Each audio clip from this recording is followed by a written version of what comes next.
சாமியை இவ்வளவு கிட்ட பார்த்து சாமி கேட்டார், உலகத்திலேயே ரொம்ப கொடுத்து வச்ச மனுஷன் யாருன்னு கேட்டார். அவையார், நீங்க இங்கதான் நடந்தது, உங்க ஊர்ல தாங்க எல்லாம் இருக்கு. நேத்தான் போய் பார்த்த பழமுதிர் சோலையில அற்புதமா அந்த மரம் இருக்குது, நாவல் மரம். அங்கதான் அவையார்ட்ட முருகன் கேட்டார். எங்கேயாவது நீங்க கேள்விப்பட்டிருக்கீங்களா ஒரு மனிதர்கிட்ட போய் கடவுள் டவுட் கேட்டத? கடவுளுக்கு டவுட் வருமா? ஆனா முருகப்பெருமான் அவையார்ட்ட கேட்கிறாங்க, கேள்வி கேட்கிறாங்க.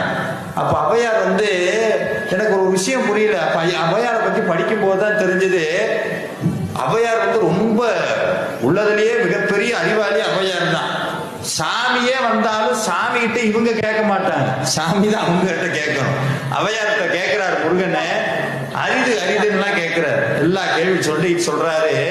அம்மா அவையார் சொல்றாங்க, உள்ளதுலயே ரொம்ப ரேர் கேஸ் எதுன்னா உண்மையான அடியார் கூட உட்கார்ந்து பூஜை பண்றதுதான் ரொம்ப அரியுதுங்கிறாரு. ஆனா இன்னைக்கு அது நடந்திருக்கு, நம்மளுக்கு நடந்திருக்கு.